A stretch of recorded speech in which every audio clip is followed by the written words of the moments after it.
Chapter 4, The All. Under and back of the universe of time, space, and change is ever to be found the substantial reality, the fundamental truth. So, the beginning of this chapter discusses that there must be a fundamental truth to everything that exists, that there has to be the first cause or a main cause for everything that's occurring, that if you keep asking why and how or whatever, it all leads back to the one thing, the all, as it's described.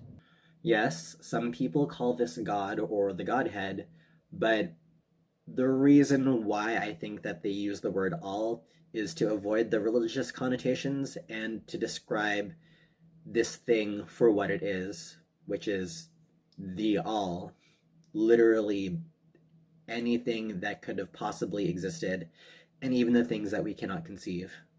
This also speaks about how nothing in this universe is constant or permanent except the idea of change, that everything is always changing and that everything is always becoming.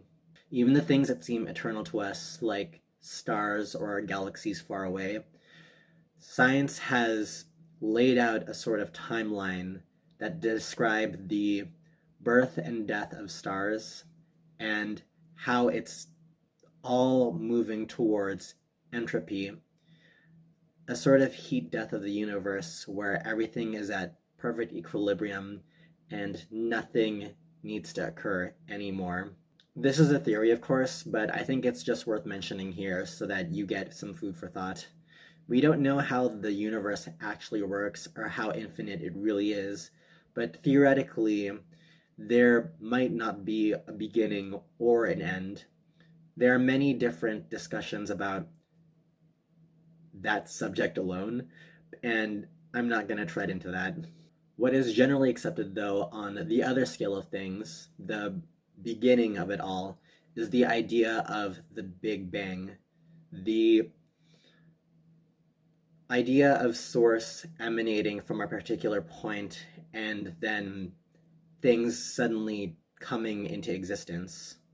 You could say that God or the all created this, but these are just relative terms and theories to help us understand and explain what we know about the world around us.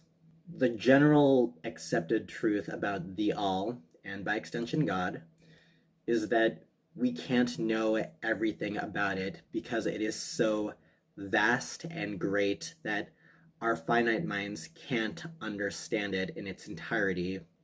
That being said, if the all is really all there is, then we should be able to have at least a few defining characteristics that make it the all. The way that you personally understand God, or the hierarchy unto God, or whatever God is entirely up to you. That's your reality. Mine just looks different, and those who believe in the concept of the all understand that there is more to deity than any one particular religion can describe. And as I've mentioned in my introduction video to these notes, I think that the idea of Hermetic philosophy can work to reconcile all of these different varying beliefs so that we can come to a genuine understanding and see how these different belief systems can actually be talking about the same thing. The unique parts of your belief and your system of understanding are for you to uncover, and nobody can tell you how to believe in God or the universe around you. That's for you to experience and understand.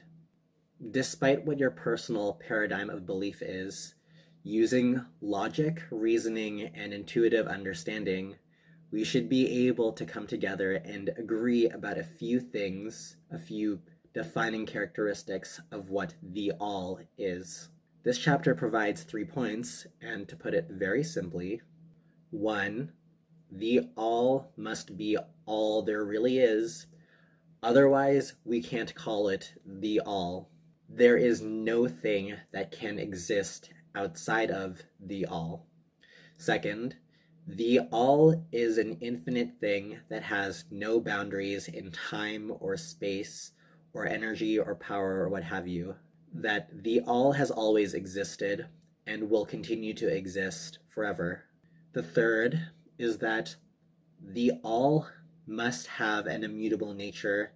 That is to say, there is no characteristic of it that can be changed from one thing to the other because it is already both of these characteristics simultaneously. It cannot be changed in any way. We can't remove anything from the all, or else it wouldn't be the all. We can't add anything onto it because there's nothing to add on. And there is nothing external of the all to enact change upon it. So think for a moment about these three characteristics and your personal understanding of all that there is, or your version of what God is.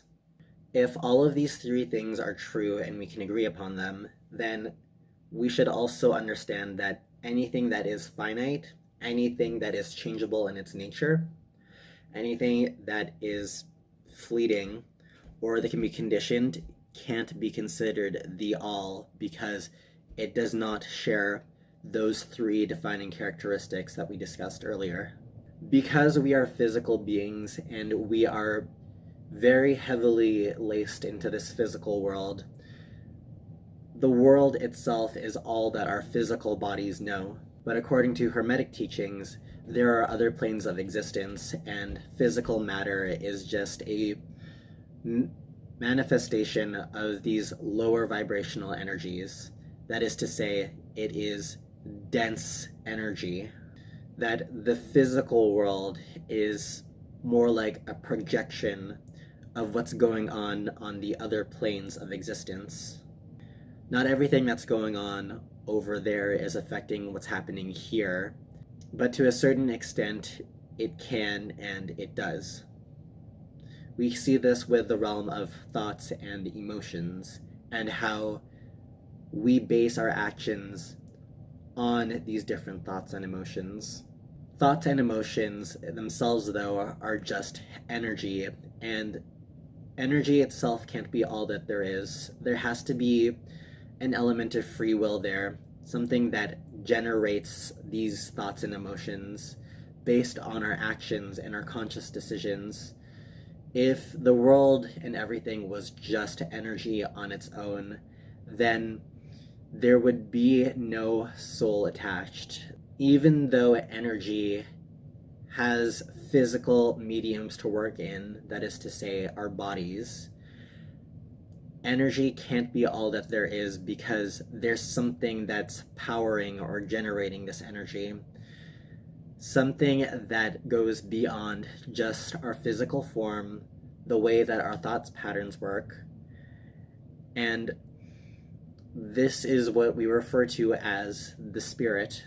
We are part of the infinite living mind, a part of the all, but we are the parts that get to be conscious, that get to experience the world around us.